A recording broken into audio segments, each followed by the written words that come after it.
Some of history's greatest cities were never the capitals of empires. They were the places in between, the wealthy and vital hubs that connected vast and powerful realms.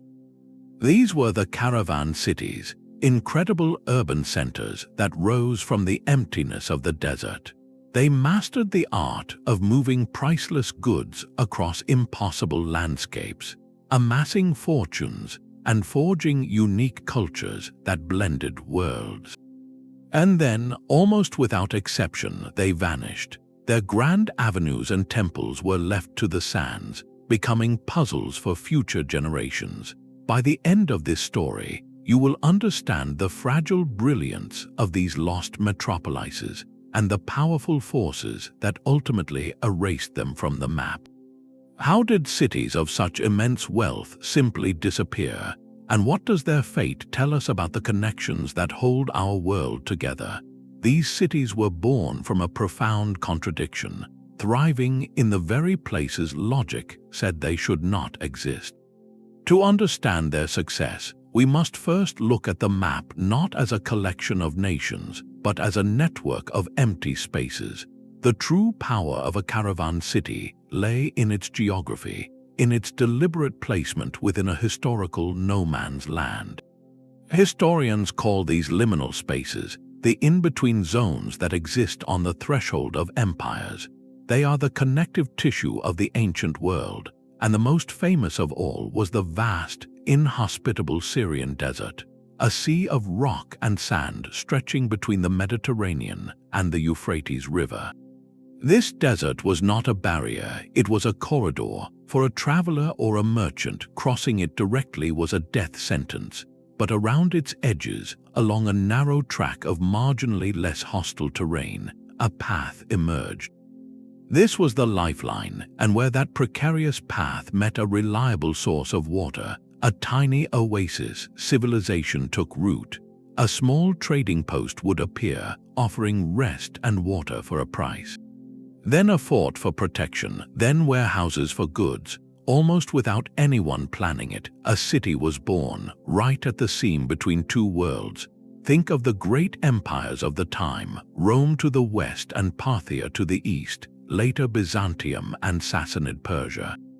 These were titanic, agricultural civilizations built on fertile river valleys and coastlines. The desert between them was of little value to their armies or farmers, but it was everything to their merchants. So these empires did not conquer the desert, they outsourced to it. They allowed and even encouraged these neutral caravan cities to flourish in the emptiness. Palmyra, for instance, sat perfectly between Roman Syria and Parthian Mesopotamia. It was not officially part of either empire for centuries. It was the indispensable middleman. The city's wealth came from providing the one service the giants could not, safely moving silk, spices, and gems across an ocean of sand. This was the genius and the vulnerability of the caravan city. It existed by permission, by the unspoken agreement of its powerful neighbors that a neutral hub was more valuable than a contested wasteland.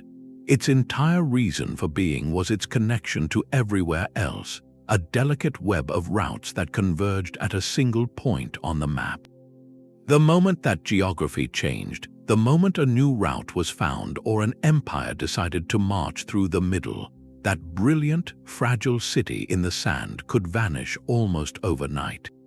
Their existence was a balancing act of incredible complexity.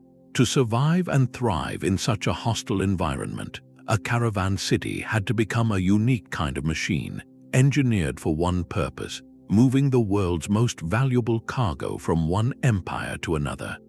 The first and most obvious characteristic was its economy, which was almost entirely built on a single, breathtaking industry, long-distance trade in luxury goods.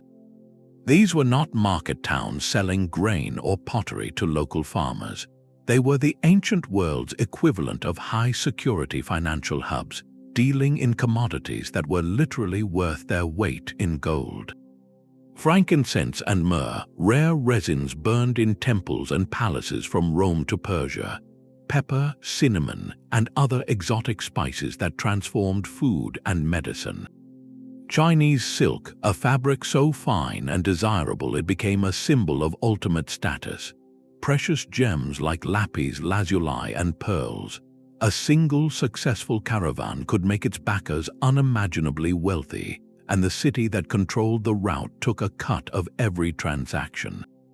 This economic reality shaped every stone of the city. You would see this in the infrastructure, which was designed not for citizens but for caravans. The most important buildings were not palaces or temples, though those were grand, but the caravanserais. These were vast, fortified inns that could house hundreds of merchants, their guards, and thousands of their pack animals, all within a single secure courtyard. Think of them as combination hotels, warehouses, and banks. Here, goods were stored, deals were negotiated in a dozen different languages, and exhausted travelers could find food, water, and rest before the next perilous leg of their journey. Just as critical was water. In the desert, water was life, and controlling it was power. These cities mastered hydrology, constructing intricate networks of underground channels, called kanats, to tap distant aquifers and direct every precious drop to public fountains, private gardens, and vast underground cisterns that could sustain the population through long droughts.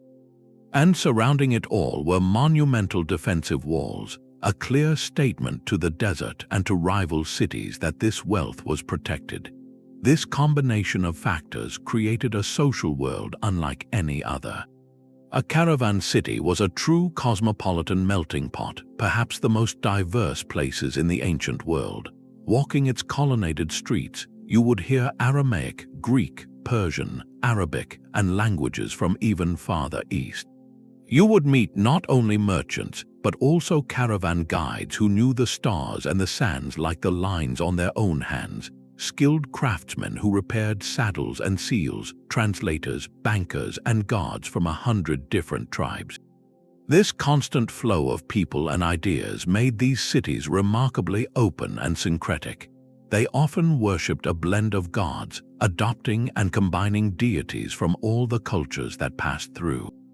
Their art and architecture borrowed styles from East and West, creating a unique visual language that proclaimed their role as the bridge between worlds. They were, in essence, neutral ground where the only thing that truly mattered was the deal and the safe passage of the goods. This delicate, vibrant society was the true miracle of the caravan city, a fleeting world built on trust, trade, and the shared need to cross an empty space. But of all these vanished crossroads, one name still echoes with a particular magic: Petra. Tucked into the rugged mountains of southern Jordan, this was not a city built from stone, it was a city carved directly into it. The Nabataeans, the Arab people who founded Petra, chose a location of breathtaking natural defense and profound strategic genius. They controlled the northern terminus of the incense route, a network of desert tracks that carried frankincense and myrrh from the legendary trees of southern Arabia all the way to the ports of the Mediterranean. Every caravan laden with these priceless resins had to pass through the Nabataean sphere, and Petra was their ultimate stronghold. To enter the city, merchants had to navigate the Syk, a narrow, winding canyon fissure over a kilometer long, with walls soaring hundreds of feet high. It was a natural gauntlet, easily defended, and it built an almost mythical sense of arrival. But the Nabataeans were not just warriors and toll collectors, they were hydrological engineers of unparalleled skill. In that arid landscape, they built a city that glittered with fountains and gardens. They did this by mastering water, carving channels into the sheer walls of the Syk to divert seasonal floodwaters, and constructing an extensive network of dams, cisterns, and ceramic pipes that captured every drop of rain. This water system turned Petra from a mere fortress into a lush, sustainable metropolis, capable of supporting tens of thousands of people and the countless animals of the trade caravans. Their wealth and artistry are immortalized in the monuments they left behind, not built but sculpted from the living rock. The most famous is Al-Kosneh, the treasury, a breathtaking facade of columns, statues, and intricate carvings that greets visitors at the end of the Sikh. While its original purpose was likely a royal tomb or temple, its very existence proclaimed the city's sophistication and its deep connections to the Hellenistic world, blending local traditions with Greek architectural styles. For centuries, Petra flourished as an independent, powerful kingdom, its influence stretching across the region. Its relationship with the expanding Roman Empire was complex, a dance of diplomacy and occasional conflict. Eventually, in the 1st century, Petra became a client kingdom of Rome, formally allied but retaining much of its autonomy. Initially, this brought a new wave of prosperity.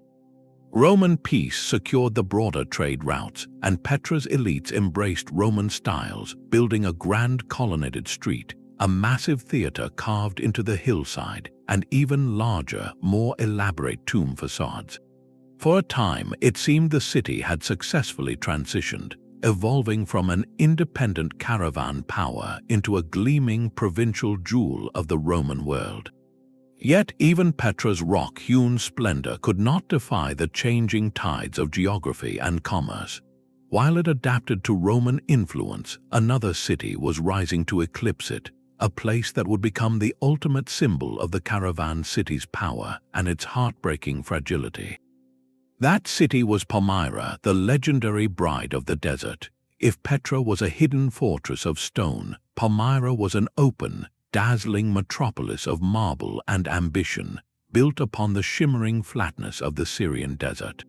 Its location was its entire reason for being, a crucial oasis roughly halfway between the Mediterranean coast, controlled by Rome, and the Euphrates River, the gateway to Parthian and later Persian lands. Every caravan wishing to avoid the harsh, direct desert crossing had to stop here, and at Palmyra they were taxed, they traded, and they transformed the city into one of the wealthiest and most cosmopolitan hubs of the ancient world. The city's architecture was a physical declaration of its unique identity, a breathtaking fusion of styles you would find nowhere else. Walking down the Grand Colonnade, a monumental avenue over a kilometer long, you would see the unmistakable columns and pediments of the Greco-Roman world. But look closer, the capitals of those columns were often carved with local motifs, like leaves of the native palm tree. The temples, most famously the vast Temple of Bel dedicated to a supreme Semitic deity, used the classical language of Roman architecture, yet its floor plan and sacred layout were purely Eastern. This was not mere imitation, it was a confident synthesis, a visual language that said, "We are the bridge. We belong to both worlds and to neither." This cultural blend extended to its politics. For centuries, Palmyra was not a Roman province, nor was it a subject of Parthia. It existed in a state of brilliant, semi-autonomous neutrality. The Roman Empire granted the city significant freedoms, recognizing its critical role as a buffer and a commercial partner. Palmyran archers, renowned for their skill, even served as auxiliary units in the Roman army. In return, Palmyra's own militia, a formidable force of camel cavalry and armored horsemen, policed the desert routes, ensuring the safe passage of the caravans upon which its fortune depended. That fortune was staggering. The city's wealth came from two primary sources, the taxing of goods and the selling of protection. Every bale of silk, every sack of spices that entered its gates paid a duty. Caravan masters would pay premium fees for Palmyran guides and armed escorts to navigate the bandit-haunted stretches of desert. This system created a merchant aristocracy of unbelievable riches, who poured their money into building ever more magnificent tombs, temples, and public baths. For a glorious period, Palmyra was more than just a city. It was the indispensable linchpin in a global network of exchange, a neutral zone where East and West met on equal terms, fueled by mutual need and the relentless pursuit of luxury. Its very existence was a testament to what could be achieved not through conquest but through connection. But that neutrality was a delicate thread, and the weight of empire would soon begin to pull it taut. This delicate balance of power could not last forever. The thread finally snapped in the middle of the 3rd century, when the Roman Empire itself began to tear apart at the seams. This period, known as the crisis of the 3rd century, was a perfect storm of chaos. The empire saw a dizzying parade of emperors, many ruling for only months before being overthrown. Economies collapsed, borders crumbled, and a resurgent Persian empire to the east saw its chance to strike, pushing deep into Roman territory. For Palmyra, this was not just a distant crisis, it was an existential threat. The very empires whose trade had built the city were now failing, and the Persian armies were marching dangerously close to its gates. The desert routes, the lifeblood of Palmyra, were in danger of being severed permanently. In this terrifying power vacuum, a local leader stepped forward to save not only his city but the entire Roman East. His name was Odaenathus, a prince of Palmyra's ruling elite. Odaenathus rallied the city's formidable forces, its legendary camel cavalry and disciplined archers, and took the fight to the Persians. In a series of stunning campaigns, he pushed the invading armies back, even besieging the Persian capital itself. To a desperate Roman emperor, Odaenathus was a savior. He was granted unprecedented titles, essentially becoming the unofficial ruler and defender of Rome's eastern provinces. For the first time, a man from a caravan city held the fate of empires in his hands. Palmyra was no longer just a neutral hub, it was the seat of military and political power for a vast region. But this was only the beginning. Following Odaenathus's passing, the city's destiny fell to his widow, a queen whose ambition would shake the foundations of the ancient world, Zenobia. Portraying herself as the heir to both Palmyran independence and legendary Egyptian royalty like Cleopatra, Zenobia embarked on a breathtaking campaign of expansion. She declared Palmyra's full independence from a weakened Rome and sent her armies marching west. In a matter of years, her forces conquered the breadbasket of the empire, Egypt, and swept north through the rich lands of Anatolia, modern-day Turkey. At its peak, Zenobia's Palmyran empire stretched from the sands of Syria to the Nile, controlling the most vital trade routes and wealthiest provinces of the Roman world. For a fleeting, glorious moment, a caravan city did not just facilitate empire, it became one. This was the absolute zenith of influence for such a place, a dizzying height where the wealth from controlling trade was directly converted into military and political dominion. Palmyra stood alone, a desert power challenging the greatest empire on earth. It was a testament to what the accumulated riches and strategic genius of a crossroads civilization could achieve when the old orders faltered.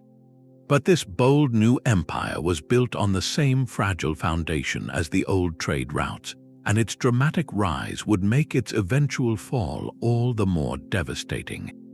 Zenobia's bold empire was a challenge Rome could not ignore.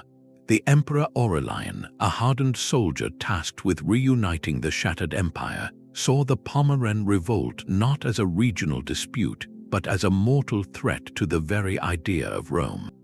He understood that to restore order, he must first crush this desert upstart. The campaign that followed was a masterclass in logistics and relentless pressure. Aurelian marched his legions east not to negotiate but to erase the rival power Zenobia had built. The two forces met in open battle, first in the plains of modern-day Turkey, and then again near the city of Emesa.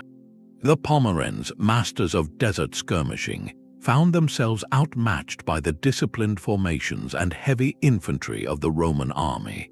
After a series of defeats, Zenobia and her remaining forces retreated behind the formidable walls of Palmyra itself, hoping the desert and their defenses would save them. Aurelian, however, was undeterred. He laid siege to the great caravan city, surrounding it with his troops and cutting off its vital supply lines. the oasis that had sustained Palmyra for centuries could not feed an entire army under siege.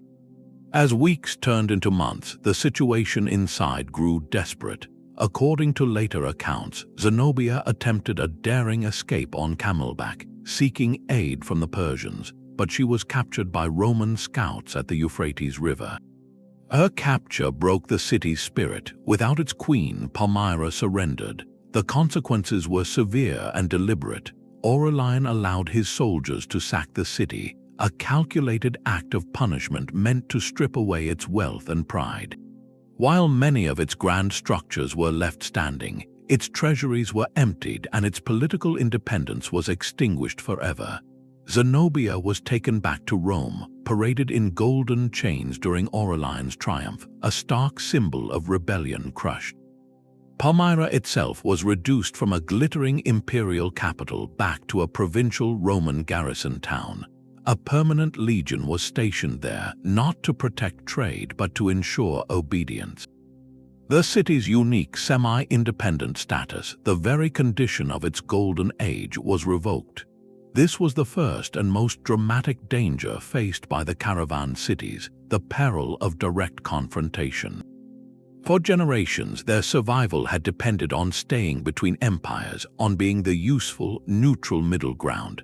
The moment one of those empires felt strong enough or threatened enough to march through the middle and claim that ground for itself, the delicate balance was shattered.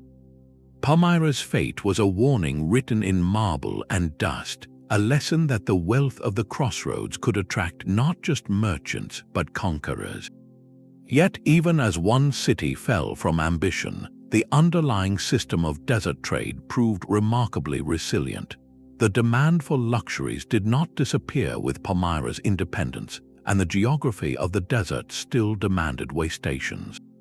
But the world was changing in a more profound way, and a new force was beginning to stir that would not just conquer cities, but redirect the very routes that gave them life.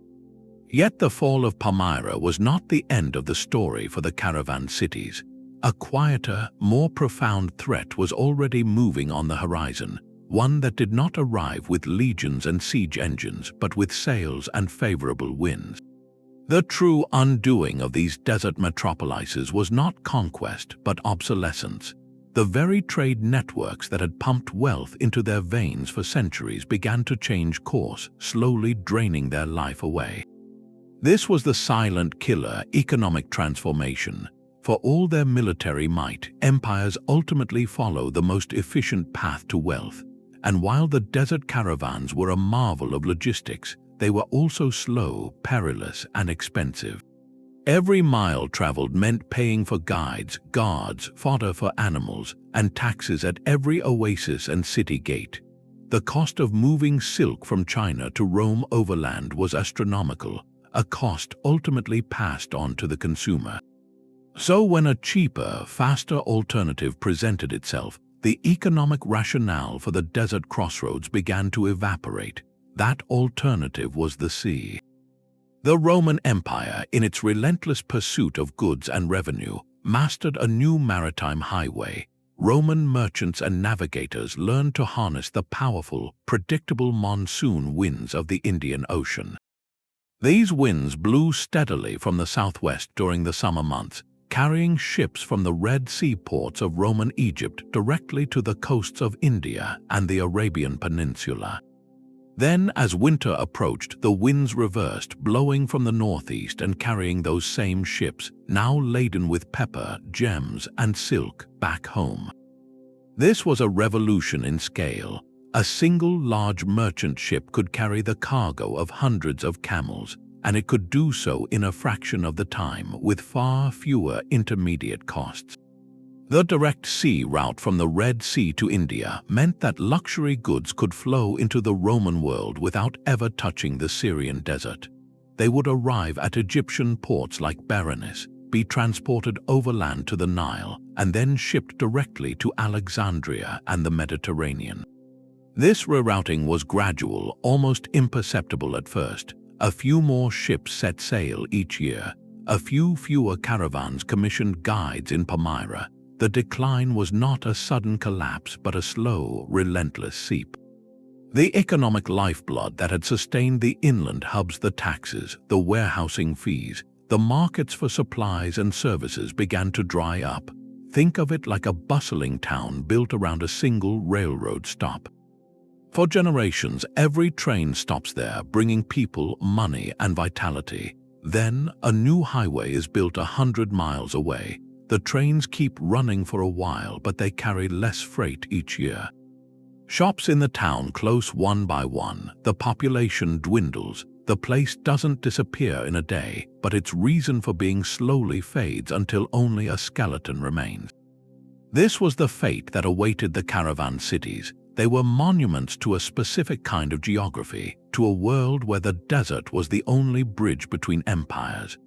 When technology and knowledge forged a new bridge across the water, the desert was no longer a corridor but a backwater. The wealth simply began to flow around them, leaving their grand colonnades and caravanserais to stand in a growing silence, waiting for a trade that would never return in the same abundance. The story of Petra and Palmyra is not an isolated tale, but a pattern repeated across the ancient world's great deserts. Scattered along the forgotten seams between empires were other urban jewels, each a unique variation on the same brilliant theme. Take Dura-Europos, a city perched high on the bluffs overlooking the Euphrates River. Founded as a Macedonian military colony, it became a crucial frontier town, changing hands between the Parthian and Roman empires. Its strategic position made it a bustling commercial and military hub, a place where Greek, Persian, and Roman cultures collided in the most extraordinary ways. Archaeologists there discovered a stunning array of religious buildings, from a richly painted synagogue to an early Christian house church and temples to Persian and Mesopotamian gods, all within the same city walls. This was a microcosm of the caravan world, a place where belief and business flowed as freely as the river below, all sustained by its role as a buffer and a trading post between rival powers. Further east, in the plains of northern Mesopotamia, stood the formidable city of Hatra, a major center of the Parthian Empire. Hatra was renowned for its immense, circular defensive walls and its status as a sacred city dedicated to the sun god Shamash. Its wealth, however, was firmly rooted in trade. Positioned at the crossroads of routes linking the Persian Gulf with Syria and Anatolia, Hatra grew powerful by taxing the caravans that moved through its lands. Its architecture reflects this unique blend of spiritual and commercial power, with grand temples financed by merchant princes, featuring designs that mixed Hellenistic, Persian, and local Arab styles. Hatra's famous walls, which successfully withstood Roman sieges on multiple occasions, were not just military fortifications, they were a statement. They proclaimed that this city, born of trade and devotion, was a sovereign power in its own right, a fortress of commerce that even the legions struggled to break. And we cannot forget Petra's southern sibling, Hegra, known today as Madain Saleh in modern Saudi Arabia. Located in the arid landscape of the Hijaz, Hegra was the Nabataeans' second great city, a vital station on the incense route that allowed them to control trade from southern Arabia all the way to the Mediterranean. Like Petra, its most striking monuments are monumental tombs carved directly into sandstone outcrops, their facades bearing the same distinctive, elegant style. While smaller than Petra, Hegra was a critical logistical and administrative center, a testament to the Nabataean kingdom's reach and their sophisticated network of desert outposts. Its existence proves that the caravan city model was replicable, a system of oasis nodes that could be established wherever geography demanded a pause in the long, arduous journey. From the Euphrates to the Arabian desert, these cities shared a common DNA. They were all children of geography, planted in harsh environments precisely because those environments were the unavoidable bridges between fertile, powerful realms. Their economies were not self-sufficient. They were entirely dependent on the flow of goods and ideas between empires. Their cultures were never pure, but were instead vibrant, adaptive blends, borrowing artistic styles, religious practices, and technologies from every passing caravan. This was their strength, a cosmopolitan flexibility that allowed them to speak many cultural languages, but it was also their profound vulnerability. Their entire world was built on a foundation of movement, on the assumption that the caravans would always come, and that the great empires would always need a neutral space in which to exchange their treasures. The silence that eventually fell over their colonnaded streets began not with a bang, but with a slow, steady redirection of that vital flow. The true architects of Petra were perhaps the ultimate example of a people shaped by the desert's harsh logic. The Nabataeans began not as city builders, but as nomadic pastoralists, Arab tribes who moved with their herds across the vast, arid expanses of northern Arabia. Their initial wealth was not in gold or silk, but in a far more practical knowledge, an intimate, generational understanding of how to survive and move through one of the most unforgiving landscapes on earth. They knew where every hidden spring lay, every seasonal water catchment, every mountain pass that offered shelter from the searing wind. This mastery of logistics and survival was their first and most valuable commodity. Long before they carved temples, they were guides. They knew the rhythms of the desert, the patterns of the stars for navigation, and the locations of grazing for their camels, the ships of the desert. It was this unparalleled skill set that positioned them perfectly to enter the luxury trade. When the demand for incense and spices began to boom, the Nabataeans were already there, the undisputed experts of the terrain the caravans had to cross. They did not initially control the production of frankincense, which grew far to the south in modern-day Oman and Yemen, but they realized they could control the route. Their transformation from nomadic guides to settled merchant kings was a deliberate and brilliant strategy.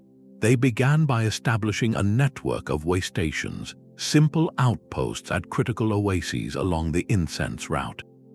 These were not yet cities, but secure stops where caravans could water animals, rest, and pay a fee for safe passage under Nabataean protection. This practice of taxing trade and selling security was the seed of their empire. Over generations, they consolidated this network, moving from collecting tolls to actively managing and financing the caravans themselves. The ultimate expression of this control was the founding and fortification of Petra. They chose a location of immense natural defensive strength, but more importantly, they applied their nomadic understanding of water to make it sustainable. Using techniques honed over centuries, they engineered the entire city to capture, channel, and store every possible drop of rainwater, turning a rocky canyon into a verdant, defensible capital. This was the complete arc of the caravan city founder, a journey from mobility to monumental permanence. The Nabataeans did not abandon their desert wisdom to build Petra, they codified it in stone.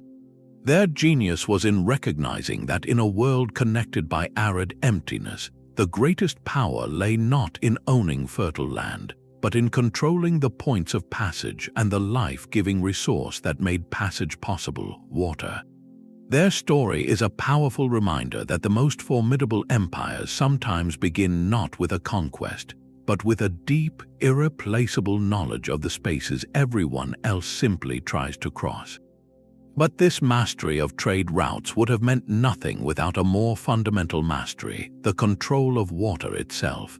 In landscapes where rain was a rare and fleeting gift, and where a single season of drought could spell doom, the true genius of these cities was not measured in gold, but in their ability to command every drop.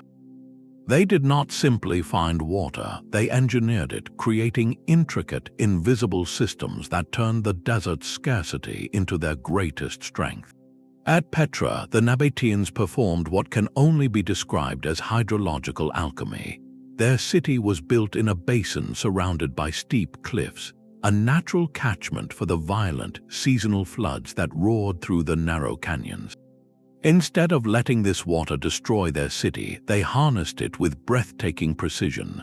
They carved channels directly into the sheer rock walls of the Syk, the main entrance gorge, diverting floodwaters away from the pedestrian path and into a massive underground cistern. They constructed a series of dams to slow and control the flow, and they lined the canyon floors with stone paving that directed water into a network of terracotta pipelines. These pipes, buried safely underground to prevent evaporation, fed water to public fountains, lavish garden estates, and over 200 large cisterns scattered throughout the city.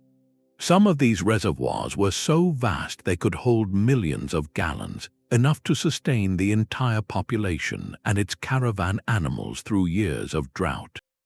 This was not a luxury, it was the city's lifeline. The famous gardens and pools of Petra were not just for beauty, they were a triumphant display of control over nature, a living advertisement that said, "Here, in the heart of the rock, we have created abundance."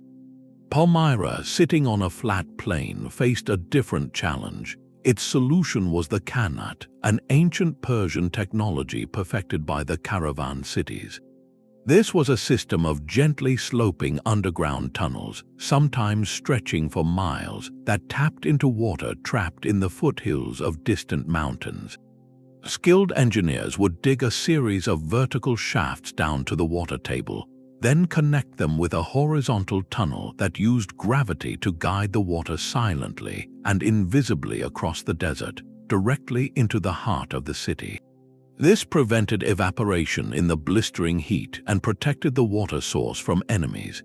In Palmyra, these qanats fed vast underground reservoirs and public baths, supporting not just the population but also the oasis agriculture that provided dates, olives, and grain for passing caravans. The ability to capture a flash flood or mine an underground river transformed the very possibility of life. It allowed for permanent stone construction where only tents could have stood. It enabled agriculture, providing a local food supply that reduced reliance on expensive imported grain. Most critically, it created a permanent, reliable reason for caravans to stop. A merchant would not risk a journey of months across the desert for an uncertain well. He would plan his entire route around the guaranteed, abundant water of a place like Petra or Palmyra. The wealth from trade then funded ever more ambitious water projects in a virtuous cycle of engineering and commerce. These hidden networks of channels, pipes, and tunnels were the true foundations of empire. They were the silent, flowing heart of the caravan city, the ingenious technology that made the miracle of a metropolis in the wilderness not just possible, but sustainable for centuries. Walking through the colonnaded streets of Palmyra or the sacred high places of Petra, you would have witnessed a spiritual marketplace as vibrant as the bazaars. In these cities, the gods themselves were in conversation, blending and adapting in a remarkable process of cultural syncretism. The local deities, the bedrock of tribal and regional identity, did not disappear with the arrival of foreign traders and empires. Instead, they evolved, absorbing attributes and even the physical forms of the gods from Greece, Rome, and Persia. This created a pantheon of hybrid figures unique to these crossroads. In Petra, the supreme Nabataean god was Dara, a powerful, likely mountain-linked deity whose name means he of the Shara, the local mountain range. To the Nabataeans, Dara was a force of nature and protection. But as Greek culture permeated the trade routes, Dara began to be visually represented not as an abstract stone or symbol, but in the familiar, human form of the Greek god Dionysus, associated with fertility and liberation. An altar might be dedicated to Dara, yet bear the carved image of a figure any Greek merchant would recognize as his own. Similarly, the powerful goddess Al-Azhar, a protector and possibly a celestial figure, became closely associated with the Greek Aphrodite and the Egyptian Isis. In Palmyra, this fusion was even more pronounced. The city's chief god was Bel, a name meaning Lord, a sky god of ancient Mesopotamian origin. The immense Temple of Bel, one of the classical world's grandest religious complexes, was built in a distinctly Roman architectural style. Yet inside, the rituals and the divine triad worshipped there. Bel, alongside the sun god Yahibol and the moon god Aglibol, were purely Palmyran.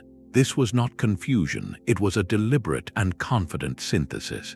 A Palmyran worshipper could see their ancestral gods honored in a temple that rivaled anything in Rome itself, sending a clear message about the city's place in the world. This spiritual blending served a deeply practical purpose. For a caravan master from Rome, seeing a familiar-looking statue in a temple in the middle of the desert was reassuring. It created a sense of shared, if not identical, sacred space.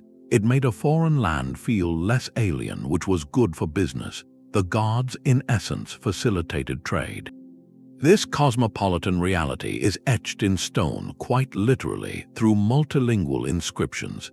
A single tomb facade in Petra might bear a dedication in elegant Nabataean script, a translation in Greek for the benefit of international visitors, and perhaps a line in Aramaic, the common administrative language of the region. In Palmyra, inscriptions routinely mix Palmyran Aramaic and Greek, and sometimes include Latin, especially on monuments honoring Roman officials. These are not just translations, they are statements of identity.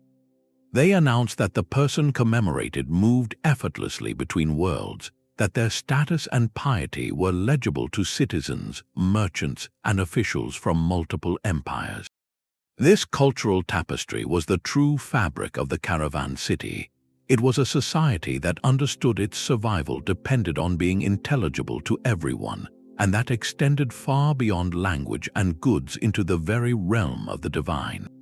The gods themselves became diplomats, their fused identities a testament to a world where belonging was not singular but layered, adaptable, and brilliantly pragmatic. The wealth of a caravan city was a complex, living organism, far more intricate than a simple toll booth on a desert highway. While taxing passing goods provided a vital stream of revenue, it was merely the first layer of a deep and sophisticated economic ecosystem. To understand their true genius, we must see these cities not as passive collectors, but as active, full-service engines that powered the entire machinery of long-distance trade. Think of them as the ultimate combination of a financial district, a logistics hub, and an industrial park, all designed for one client, the caravan.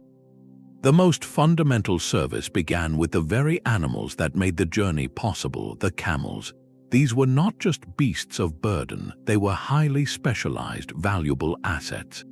A strong, desert-bred camel was worth a small fortune, and caravan cities became centers for their breeding, training, and sale. A merchant whose animals had perished on the journey could purchase new ones here. Furthermore, the city had to provide for the caravan's immense logistical needs. Thousands of animals required vast amounts of fodder, which meant local agriculture was not just for feeding citizens, but for producing hay and specialized feed. Workshops lined the streets, staffed by skilled craftsmen who could repair a broken saddle, forge a new pack animal shoe, or stitch a torn leather waterskin. The city was, in essence, a giant, fortified service station for transcontinental travel. But the real sophistication lay in the movement of value, not just goods. This was where financial innovation flourished. Carrying large quantities of gold or silver across bandit-haunted deserts was incredibly risky, so the caravan cities developed early forms of banking and credit. A merchant from Rome could deposit funds with a trusted banking house in Palmyra. That house would give him a written credit note, a piece of parchment that was far easier to conceal. Upon reaching his destination in Mesopotamia, he could present that note to a corresponding agent and receive his funds in local currency. This system of letters of credit and bills of exchange reduced risk and lubricated the wheels of commerce, making these cities the ancient equivalents of Wall Street or the City of London. Finally, they were not just intermediaries, they were producers. They manufactured high-value goods that became exports in their own right. Palmyra, for instance, was famous across the Roman world for its distinct, beautifully colored glassware. Using sands from their own desert and techniques learned from both East and West, Palmyran glassblowers created vessels and ornaments that were shipped as luxury items themselves. The city also produced fine textiles, likely woven from a blend of imported silk and local wool, creating a unique product that bore the city's name as a brand of quality. This diversified economy transformed the city from a mere stopover into a true production and financial capital. Its wealth was not a thin stream siphoned from trade, but a deep wellspring fed by countless interconnected services, manufacturing, and financial ingenuity. The silent, empty caravanserais we see today were once bustling with the sounds of bankers negotiating, craftsmen hammering, and auctioneers selling camels, a symphony of commerce that made the desert bloom with urban life. Yet the world beyond the desert was not standing still. While the caravan cities perfected their art of neutrality, a new and formidable power was rising in the east, one that would fundamentally reshape the political landscape they depended upon. This was the Sassanid Persian Empire, which seized control of Persia in the 220-something AD. Unlike the earlier Parthian dynasty, which had been a more loosely knit confederation of noble families, the Sassanids were builders of a highly centralized, ideologically driven state. They saw themselves as the true heirs to the ancient Persian empires of Cyrus and Darius, and they pursued a far more aggressive and direct foreign policy, especially toward their great rival in the West, Rome. This shift from a sometimes distant Parthian neighbor to an assertive, expansionist Sassanid superpower changed the rules of the game entirely. For centuries, the caravan cities had flourished in a sort of strategic ambiguity. The space between Rome and Parthia was a gray area, a buffer zone where local powers could maintain a delicate autonomy by playing the giants off one another. The Sassanid vision left little room for such gray areas. They sought clear, controlled borders and direct dominion over the trade routes that brought wealth and prestige. Their frequent, massive wars with Rome and later the Byzantine Empire were not just border skirmishes, they were epic clashes for regional supremacy. This intense, binary rivalry created a crushing pressure on the places in the middle. The neutral space that cities like Palmyra had occupied began to shrink dramatically.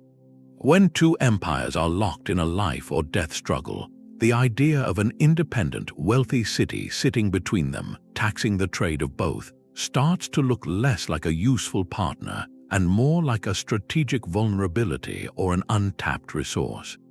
An empire at war needs money, and it needs secure lines of communication. The autonomous caravan city, with its own militia and its riches, became a prize to be captured or a threat to be eliminated.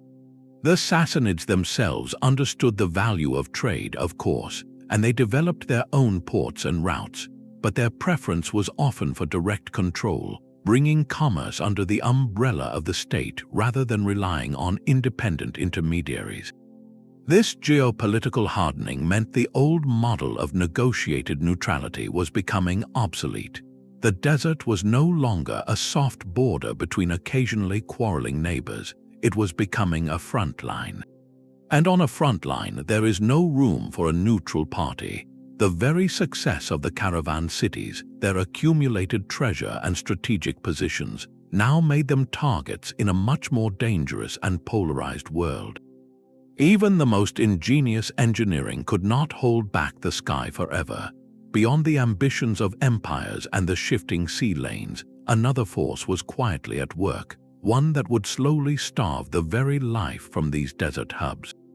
This was the slow, relentless hand of climate. While the political and economic pressures were immediate and dramatic, a longer, more subtle transformation was unfolding in the very atmosphere above the Near East.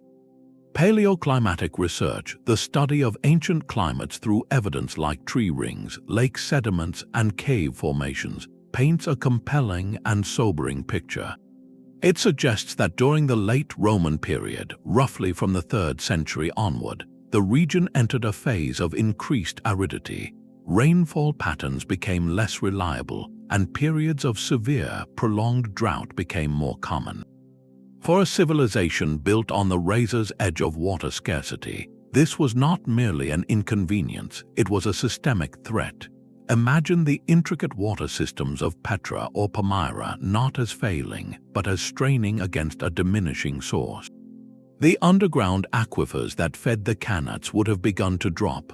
The seasonal flash floods that Petra's dams and channels were designed to capture would have grown weaker, less frequent. The careful balance of capture and storage, a balance that took centuries to perfect, was being tipped by forces no engineer could control. This environmental shift struck at the cities in multiple, compounding ways. First, it directly threatened their miraculous self-sufficiency. The gardens and small agricultural plots that provided supplementary food for the population and fodder for caravan animals would have withered. A city might have to import more grain from farther away, increasing costs and vulnerability. Second, it made the desert journeys themselves exponentially more dangerous. Reliable oases, the network of way stations that made the routes possible, could have dried up entirely. A guide's generational knowledge of a hidden spring meant nothing if the spring itself had vanished. The risks of a caravan setting out increased, as did the likelihood of loss, making the sea route look not just cheaper but safer. Finally, a prolonged drying trend would have placed immense social stress on the population. Water scarcity can fray the very fabric of a community, leading to conflict over resources and making it harder to sustain the large, cooperative efforts needed to maintain those vast hydraulic systems. The climate did not deliver a single killing blow. Instead, it applied a constant, increasing weight on the very foundations of these cities. It made their existence more expensive, more precarious, and ultimately less logical. When combined with the political upheaval and the redirection of trade, this environmental pressure helped to push societies that were already adapting to new realities toward a tipping point. The desert, which they had tamed and turned to their advantage, was reclaiming its authority, not with a sandstorm but with a deepening, silent thirst. But the greatest threat was still to come, one that would strike not at the trade routes or the water supply, but at the very people who walked the streets. In the middle of the 6th century, a catastrophe of unimaginable scale swept across the entire eastern Mediterranean and Near East. This was the Plague of Justinian, a pandemic of bubonic plague that erupted in the year 541 and returned in waves for over 2 centuries. It spread with terrifying speed along the very trade networks that were the pride of the ancient world, carried by fleas on the rats that stowed away in grain shipments and traveled with merchant caravans.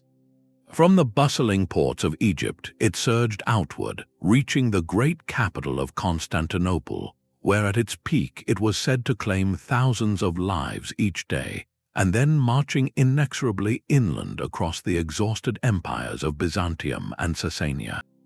The impact was not just a medical crisis, it was a systemic collapse. Contemporary accounts, though sparse, describe a scene of overwhelming hardship.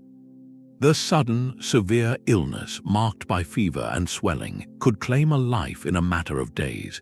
The sheer number of those affected overwhelmed every system of care and order. In cities, the normal rhythms of life ceased. Markets emptied, workshops fell silent, and the administrative machinery that collected taxes and maintained the grain supply began to seize up. The demographic loss was staggering. Modern estimates suggest the plague may have killed a quarter or more of the population in the regions it touched.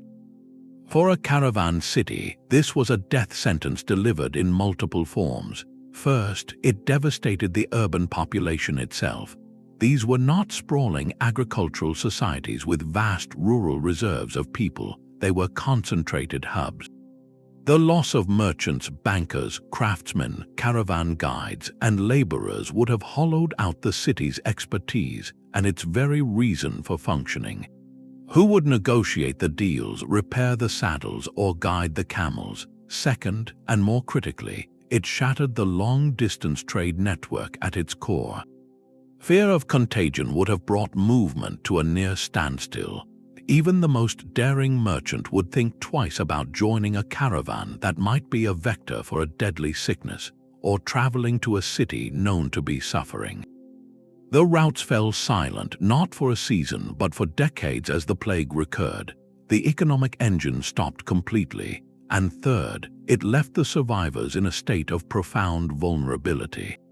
A city with a depleted population, its coffers empty from the cessation of trade, and its social fabric torn, could not maintain the magnificent water systems or man the defensive walls. It could not rally a militia or negotiate from a position of strength. The plague did not just cause loss of life, it erased resilience. The great caravan cities, already straining under political change and environmental stress, were now gutted from within. The brilliant, interconnected world they embodied relied on a constant, healthy flow of people. When that flow became a conduit for devastation, the entire delicate system buckled and broke under the weight. The vibrant marketplace was slowly hardening into a fortress. This was the final, tragic stage in the life of a caravan city, a shift from a center of exchange to a piece on a military chessboard. As the rivalry between Rome and Persia intensified into a series of brutal, existential wars, the geography that had once meant wealth now meant something very different: strategic vulnerability. The great empires no longer saw these neutral hubs as valuable partners, but as contested ground, as forward bases that could not be left in enemy hands. The very openness that had defined them, their cosmopolitan streets and unwalled commercial districts, became a fatal liability. To survive, they had to transform, and in doing so, they lost their soul. The caravanserais that once housed merchants were repurposed as barracks. The grand colonnades became defensive lines. The city's purpose was no longer to facilitate trade, but to block an army. Nowhere is this stark transformation clearer than at Dura-Europos, that once bustling frontier town on the Euphrates bluffs. By the 3rd century, it was no longer a cultural melting pot in a soft border zone. It was a heavily fortified Roman garrison town on the very edge of empire, staring directly into Sassanid Persian territory. Archaeologists digging at Dura have found not just more temples, but the chilling evidence of its final days. The city became a literal textbook of Roman siege warfare and desperate defense. The Romans, anticipating an attack, hastily built a massive earthen ramp against the city wall to reinforce it. On the other side, Persian sappers dug a tunnel to undermine that very same wall, intending to collapse it. In a final, horrifying act of counter-siege, Roman defenders dug their own tunnel to intercept the Persians, and the two forces clashed in the dark, cramped space underground.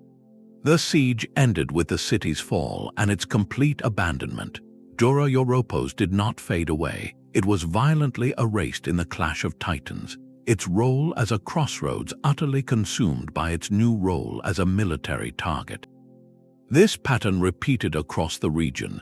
A city like Palmyra, after Aurelian crushed its rebellion, was never again allowed to be an independent commercial power.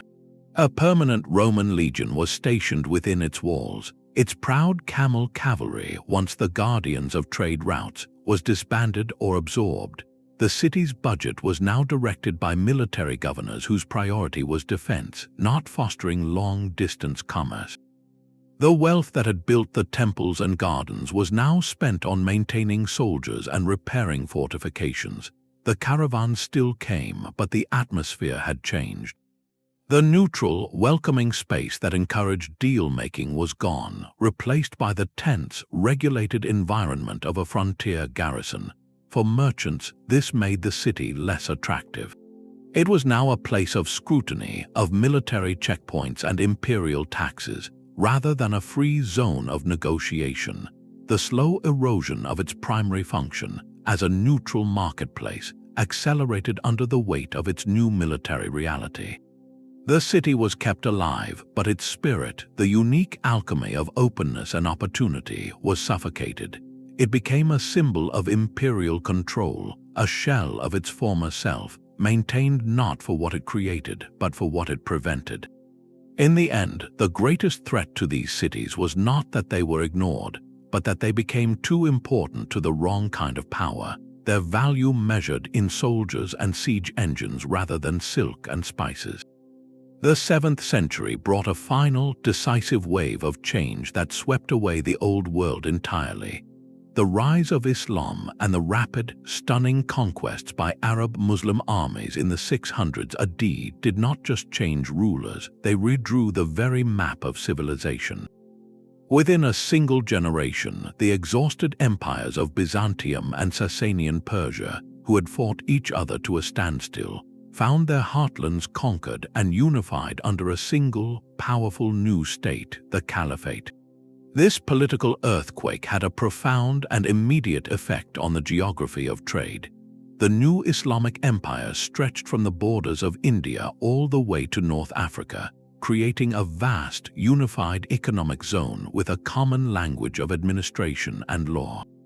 For the first time in centuries, a merchant could travel from the Oxus River to the Nile without crossing a hostile frontier or paying duties to rival empires. This was a commercial revolution, but it was a revolution that left the old caravan cities stranded. The political center of gravity shifted decisively. First to Damascus under the Umayyad caliphs, and then to the spectacular new foundation of Baghdad under the Abbasids in the 700s. These were not desert outposts, but grand capitals built on mighty rivers, designed to be the administrative and cultural hearts of a world empire.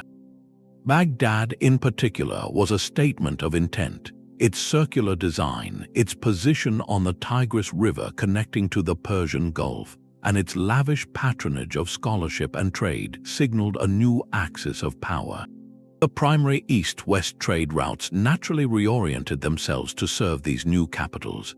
The overland Silk Road now fed directly into Baghdad, while maritime trade in the Indian Ocean boomed, connecting the Persian Gulf to China and East Africa more directly than ever before.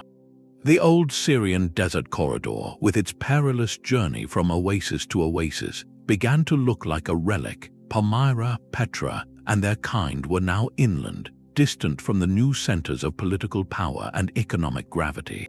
They were not destroyed by the conquests. In fact, many areas prospered under the new stability, but they were bypassed. The logic that had created them, the need for a neutral zone between two hostile giants, evaporated when there was only one giant. Their unique role as cultural and commercial translators was diminished in a unified empire where Arabic and Islamic culture provided a common framework. Trade continued to flow, but it now flowed along new pathways, converging on the glittering new metropolises on the rivers. The silence that had been gathering in the colonnades of the desert cities became complete. Without the constant hum of caravans, the careful maintenance of their water systems faltered. Without the wealth from tariffs and services, their grand monuments slowly began to surrender to the elements. They did not vanish in a day, but over generations they faded from living cities into waste stations, then into small villages clinging to the ruins, and finally into the haunting, empty echoes we recognize today. Their passing marked the end of an entire chapter in human connection, a chapter written not by empires but by the spaces in between. Their disappearance was rarely a single dramatic event, but more often a slow, relentless unwinding. The process began when the caravans stopped coming in their former numbers. Without that constant influx of goods and gold, the economic heart of the city began to beat more slowly. The workshops that repaired saddles and forged tools saw fewer customers. The bustling markets that once sold provisions to thousands of travelers grew quieter. The banking houses with less trade to finance consolidated or closed.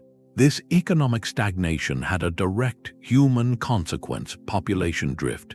The most skilled and ambitious people, the merchants, the master craftsmen, the translators, were the first to leave. Their livelihoods depended on the flow of international commerce, and when that flow dwindled, they followed it to the new centers of power, to Damascus, to Baghdad, to the thriving coastal ports. This created a slow but steady drain of talent and capital, leaving behind those who were older, poorer, or more deeply rooted to the land. The city itself began to contract, physically pulling back from its grandest ambitions. The monumental civic spaces, the wide colonnaded streets and vast public squares, were the first to feel the emptiness. They were built for crowds, for processions, for the spectacle of commerce, and now they echoed with the footsteps of only a few. Maintenance on these great structures became a luxury a shrinking city could no longer afford. A broken column was not repaired, it was simply avoided. A cracked aqueduct channel was patched with rubble instead of precisely cut stone. The magnificent water systems, those marvels of engineering, required constant communal upkeep. As the population and expertise declined, that upkeep became sporadic, then failed entirely. A blocked canal tunnel or a silted-up cistern might spell the end for a whole neighborhood, forcing people to cluster closer and closer to the last reliable water source. This led to two distinct fates: absorption or surrender. Some cities, like Palmyra, never fully emptied. After its rebellion was crushed, it was reduced to a Roman garrison town, and later, a small settlement persisted within its walls for centuries. In these cases, the city was absorbed by its own ruins. People moved out of the grand insulae, the apartment blocks, and built simpler, more practical homes tucked into the shells of old temples or within the courtyards of caravanserais. The stones of forgotten monuments were quarried for new walls, hearths, and animal pens. The city's past became a convenient quarry for its diminished present, a process archaeologists call spoliation. The grand narrative of the metropolis was forgotten, replaced by the quiet, daily rhythms of a village. Other cities, particularly those whose locations were too harsh or too remote without trade to justify the struggle, were simply surrendered to the desert.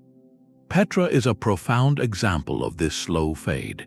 After the sea routes eclipsed the incense road and a major earthquake in the 300s AD damaged its water system, the city's decline accelerated.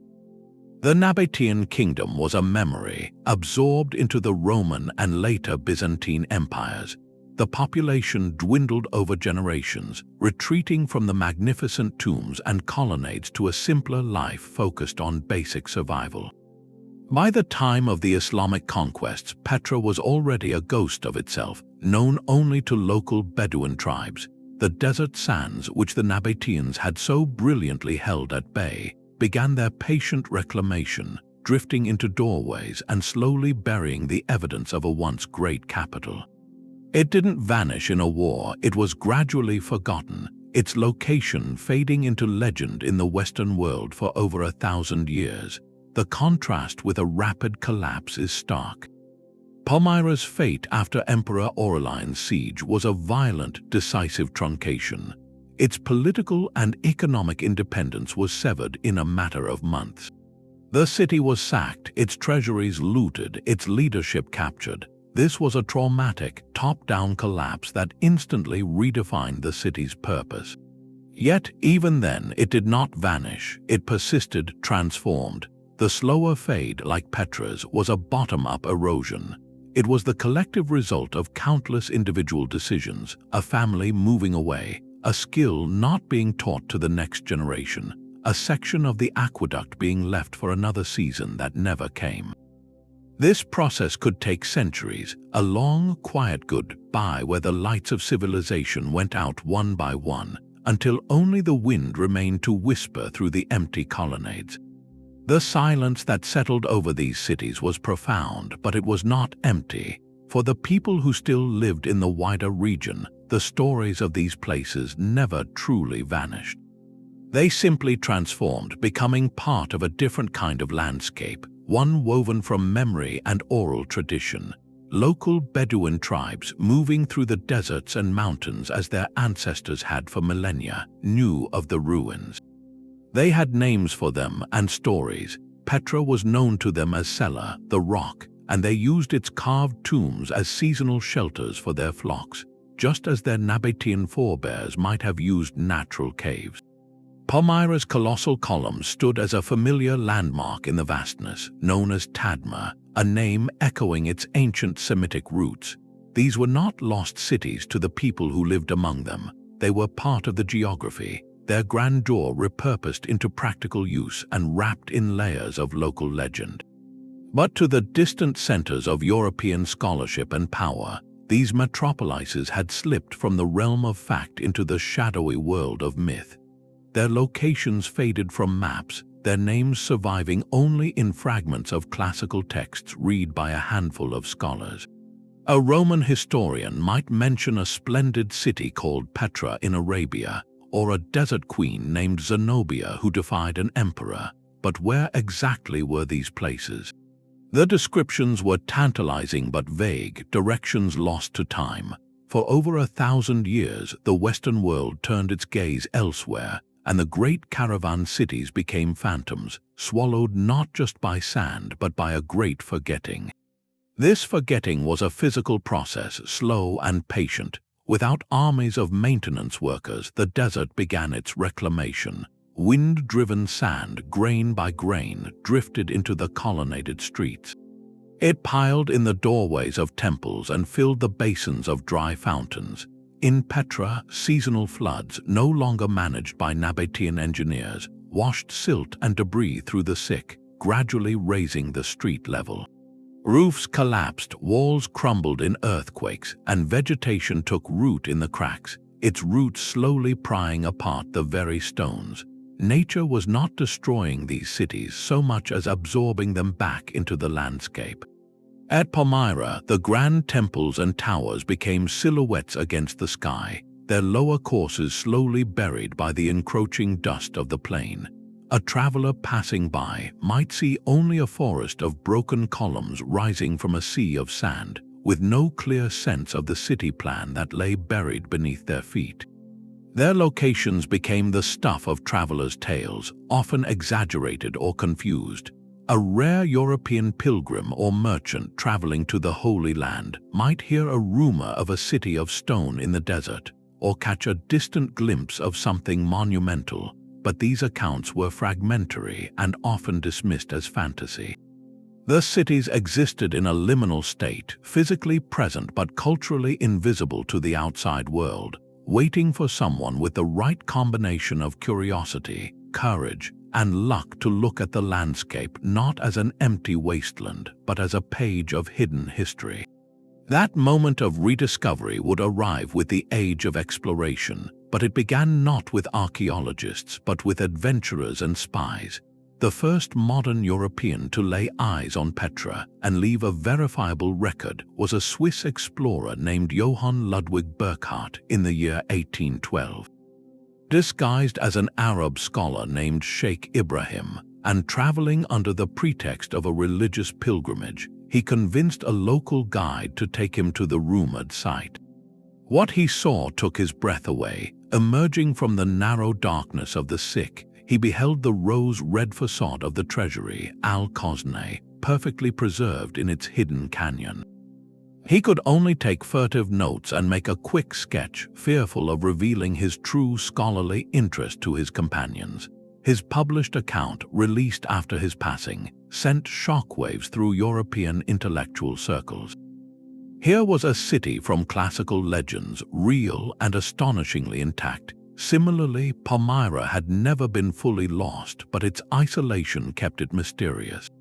Earlier European visitors had documented it, but it was the detailed drawings and measurements made by British architects like Robert Wood in the 1750s that truly captured its scale and splendor for a Western audience. These explorers arrived as if stepping onto another planet. They found themselves walking through a vast, open-air museum of a civilization they barely understood, a civilization that had mastered the desert and fused east and west with a confidence that rivaled their own. The mystery these ruins presented was immediate and profound. Who built these monumental facades carved directly into cliffs? What language was inscribed on these thousands of strange, elegant scripts? How did a city of such grandeur exist in such an inhospitable place, and why was it abandoned? The stones offered no easy answers, only silent, majestic questions.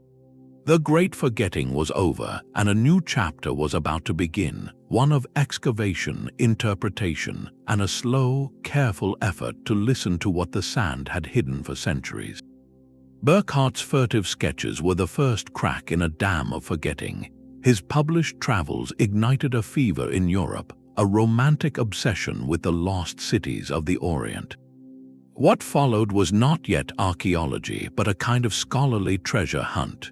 Wealthy gentlemen, often accompanied by artists and draftsmen, embarked on perilous journeys into the Ottoman-controlled deserts, driven by a potent mix of intellectual curiosity and imperial ambition. They came to map, to draw, and to collect. The Englishmen Robert Wood and James Dawkins arrived at Palmyra in the 1750s, producing a lavish volume of engravings that presented the city's ruins with a clinical, almost geometric precision. Their work framed Palmyra not as a living place with a history, but as a collection of sublime classical forms tragically abandoned in a barbaric land, a narrative that deeply resonated with European audiences. For them, these ruins were proof of a glorious Greco-Roman legacy that they saw themselves as heirs to, now languishing under neglect. This perspective, while flawed, had a profound consequence. It triggered the first systematic efforts to understand what these places actually were.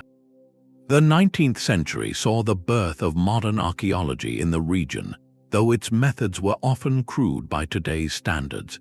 Expeditions to sites like Dura-Europos and Hatra were initially less about careful excavation and more about epigraphy, the study of inscriptions. Scholars painstakingly copied the strange scripts they found carved on temple walls and tomb facades.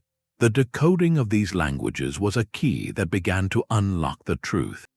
The elegant, flowing Nabataean script of Petra was deciphered, revealing dedications to local gods and the names of merchants. The Palmyran dialect of Aramaic, found in thousands of inscriptions, told stories of trade contracts, religious offerings, and the city's unique legal codes. Each translated line chipped away at the classical myth, revealing a far more complex and indigenous civilization.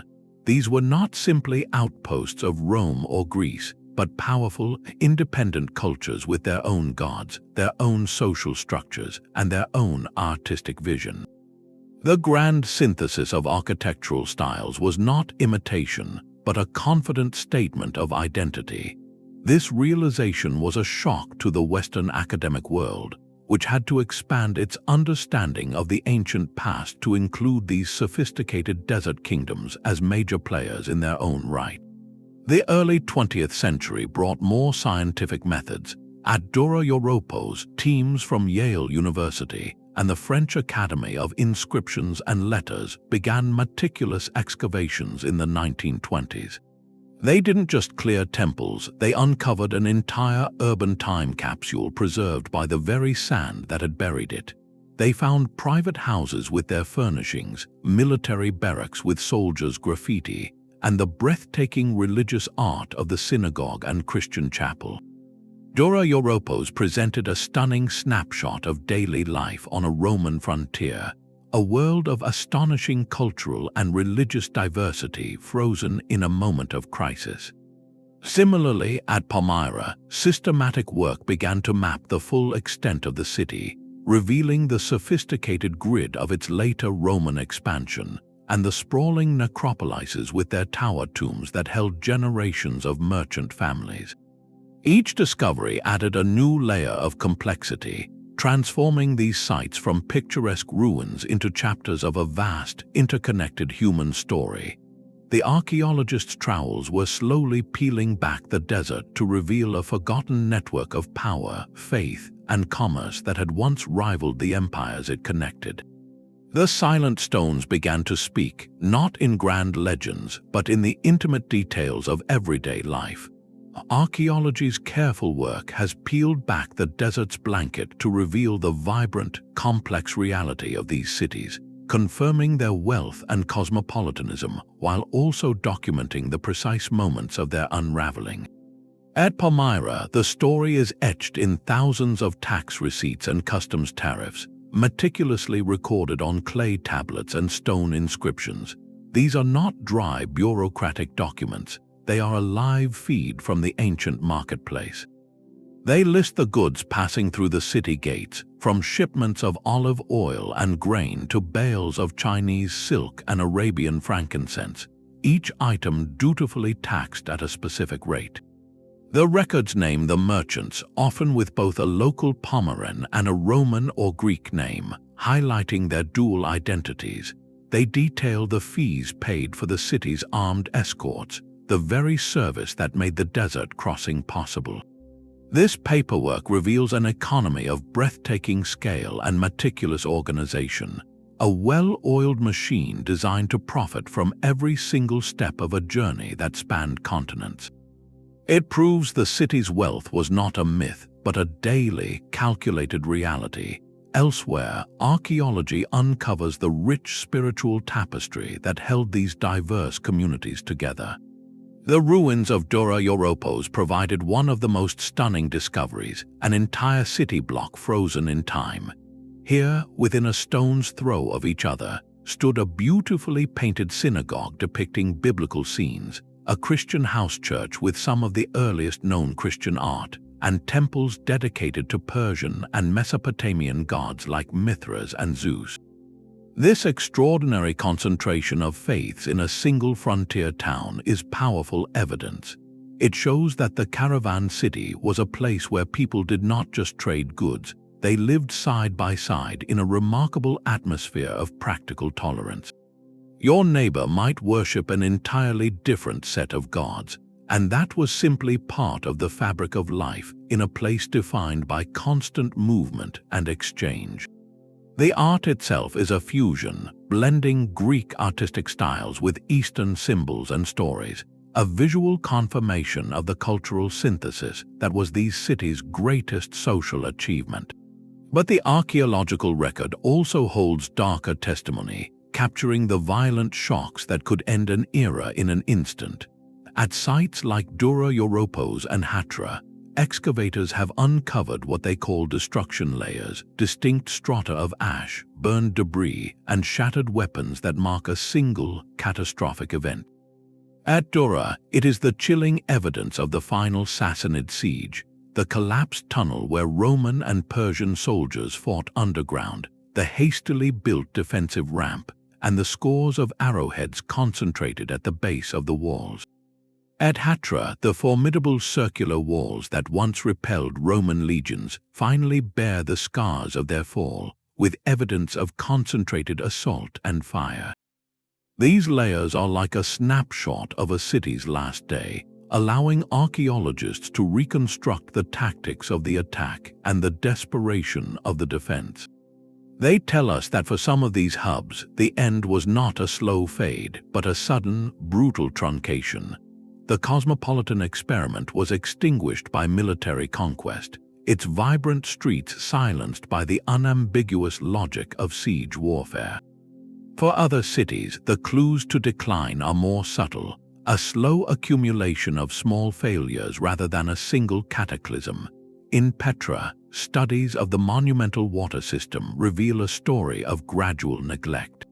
Sediment layers in the great cisterns show they were not cleaned out in their final years. Sections of the intricate terracotta piping network were patched with inferior materials before being abandoned altogether. This points to a society that was losing the specialized knowledge and communal will to maintain its own lifeline. As the trade dwindled, so did the resources and expertise needed for such grand engineering. The city didn't flood or explode, it simply dried up from within. Similarly, in residential quarters of Palmyra, Archaeologists note that in later periods, large, elegant homes were subdivided into smaller, cruder apartments. Fine imported pottery was replaced by local, simpler wares. This silent shift in material culture speaks volumes about a declining standard of living and a retreat from international connections.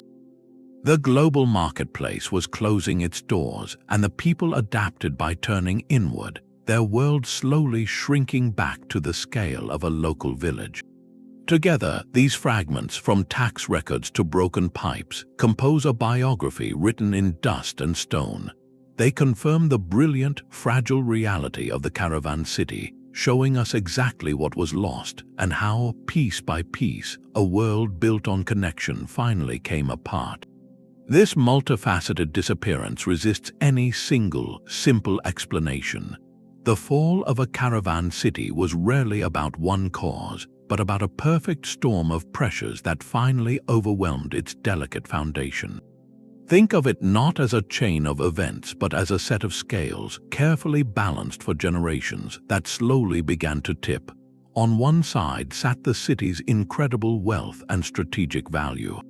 On the other side, a growing pile of weights, each one manageable on its own, but together impossible to bear. The first and most dramatic weight was military conquest. When empires like Rome or Sasanian Persia decided the neutral zone was no longer acceptable, they marched. A city like Palmyra learned this the hard way, its bold bid for empire crushed by legions that erased its political independence in a single, brutal campaign. This was a top-down, decisive truncation, yet conquest alone doesn't explain the slower, quieter fades. A second, heavier weight was the slow, relentless rerouting of economic lifeblood. The rise of maritime trade in the Indian Ocean offered a cheaper, safer alternative to the perilous desert crossing. As more silk and spices traveled by ship, the financial rationale for the inland hubs evaporated. Their markets grew quiet, their skilled merchants drifted away to new ports, and the gold that funded their magnificent infrastructure simply stopped flowing in. This was economic obsolescence, a silent killer that drained cities over decades. Then came the environmental pressures. Paleoclimate data suggests a trend toward greater aridity during the late Roman period. The reliable rains grew scarcer, the hidden springs dried up, and the desert itself became even more unforgiving. For civilizations whose existence hinged on mastering water scarcity, a prolonged drought was not just a hardship, it was an existential threat. Their brilliant hydraulic systems, from Petra's channels to Palmyra's kanats, strained against a diminishing source, making survival more costly and precarious with each passing year. A fourth, catastrophic weight was pandemic disease. The Plague of Justinian in the 6th century traveled the very trade routes these cities sustained, becoming a horrifying reversal of their purpose. Instead of carrying wealth, the networks now carried devastation. The loss of life was staggering, hollowing out the population, shattering trade, and eroding the social cohesion needed to maintain complex urban life. A city cannot function without its people, and this plague stole them by the thousands. Finally, the changing political landscape removed the very reason for their existence. The rise of unified empires, first the Caliphate and later others, erased the need for a neutral buffer zone. When one power controls the territory from the Mediterranean to the Indus, the concept of a crossroads between rivals becomes obsolete. Trade routes naturally reoriented toward new capitals like Baghdad, bypassing the old desert stations entirely. The delicate balance of power they had exploited for centuries was gone, replaced by a unified geography that no longer required their unique services. So which factor was the most important? The answer depends entirely on the city. For Dura-Europos, it was unequivocally military conquest, its end captured in a single, fiery siege layer. For Petra, it was likely a slower combination of trade redirection and environmental stress, a gradual drying up of both commerce and water.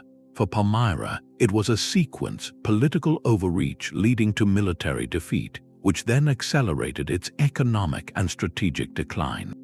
Their fragile prosperity was a miracle of specific conditions, a temporary alignment of geography, politics, and technology. They thrived only as long as powerful neighbors needed a neutral space and lacked a better alternative. The moment that balance shifted, whether through a new sea route, a conquering army, a changing climate, or a unified empire, their reason for being vanished.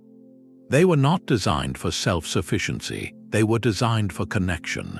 And when the world found new ways to connect, these brilliant, vulnerable creations of the in-between were left as monuments to a balance that could not last. The story of these cities does not end with their abandonment. For centuries they slept beneath the sand, known only to local tribes and whispered about in distant libraries. Their modern rediscovery has transformed them once again, this time into global symbols. Today, Petra, Palmyra, and Hegra are all designated UNESCO World Heritage Sites, recognized as treasures belonging to all humanity. They have become powerful destinations for travelers from around the world, who walk the ancient streets not as merchants but as pilgrims to the past. To stand in the sick at Petra, feeling the cool shadow of the towering cliffs, or to watch the sunset paint the columns of Palmyra gold, is to connect directly with that lost world of ingenuity and connection. These places are no longer just archaeological sites, they are monuments to human resilience, proving that civilization can blossom in the most unlikely of soils. Their preservation is a shared responsibility, a promise to future generations that this history will not be forgotten a second time. Yet this very status has also made them targets, tragically echoing the geopolitical vulnerabilities that shaped their ancient histories. In the 21st century, the world watched in horror as parts of Palmyra were deliberately damaged by militant groups during the conflict in Syria. The destruction of the Temple of Bel and the iconic Arch of Triumph was not just an attack on ancient stones, it was an assault on a universal legacy. This act served as a stark and painful reminder that these places can still become pawns in modern conflicts, their symbolic power twisted for contemporary agendas. It underscored with heartbreaking clarity that the fragility of the caravan city is not merely a historical lesson, but a continuing reality. Their location between worlds, once a source of wealth, can still be a point of contention. Yet even in the face of such loss, their enduring power is undeniable. They stand as eternal testaments to a specific kind of genius, the ability to build bridges literal and cultural across vast divides. In a world that often feels fragmented, their ruins whisper a compelling story of interdependence. They remind us that some of humanity's greatest achievements were not born from isolation, but from the courageous, complicated, and necessary act of reaching out, of trading, of translating, and of finding common ground in the shared need to cross an empty space. The caravans are gone, but the message carved into their stones remains. Despite all we have uncovered, the silence of these cities still holds profound mysteries. For every inscription translated and every street map drawn, a dozen unanswered questions whisper from the shadows of their ruins. Our understanding is built on fragments, a partial picture where the full story remains tantalizingly out of reach. One of the greatest puzzles is the true scale and intimacy of their trade networks. We have tax records from Palmyra and caravan stops along the incense road, but these are snapshots. The day-to-day reality of how a merchant from Rome contracted with a Palmyran banker, hired Nabataean guides, and ensured his silk bales reached a buyer in Ctesiphon is largely lost. What complex web of verbal agreements, personal trust, and customary law made these multi-year, multi-thousand-mile journeys possible? We see the result, the wealth, but the delicate human machinery of trust that moved it is invisible to us. Similarly, we can walk through their grand public spaces, but the private rhythms of their unique societies are harder to hear. How exactly did their blended legal systems function? A dispute between a Roman merchant and a Parthian trader in Palmyra's agora, which set of customs prevailed. Their art shows gods fused together, but how did this theological flexibility play out in daily worship? Did families primarily honor local deities, or did they adopt new ones from passing cultures? The stone tells us they were syncretic, but not how that felt to live.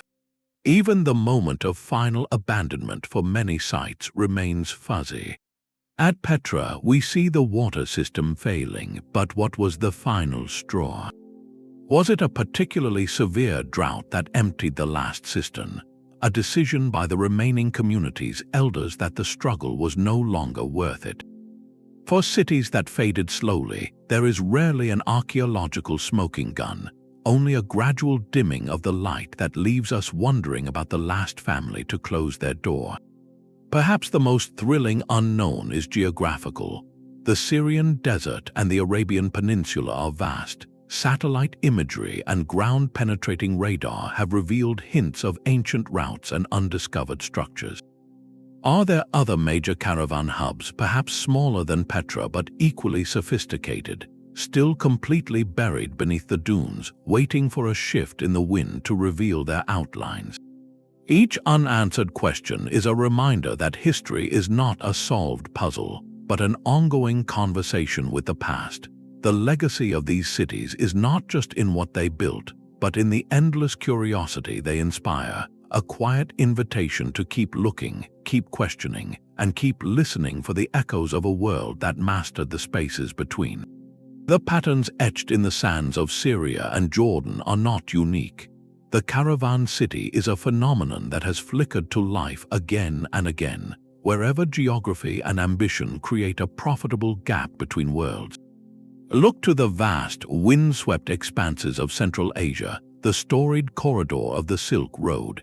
Here, cities like Samarkand rose to legendary status, not as capitals of vast agricultural empires, but as dazzling oases of exchange.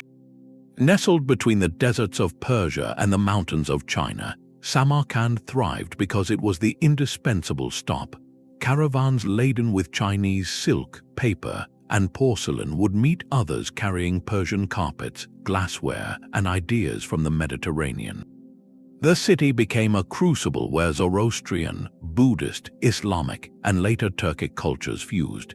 Its grand madrasas and turquoise-domed markets, financed entirely by the taxes and services provided to that endless stream of travelers.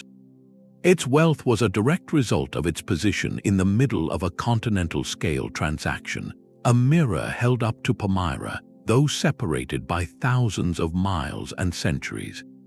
Similarly, on the Swahili coast of East Africa, a chain of independent city-states like Kilwa and Mombasa flourished from roughly the 8th to the 17th centuries.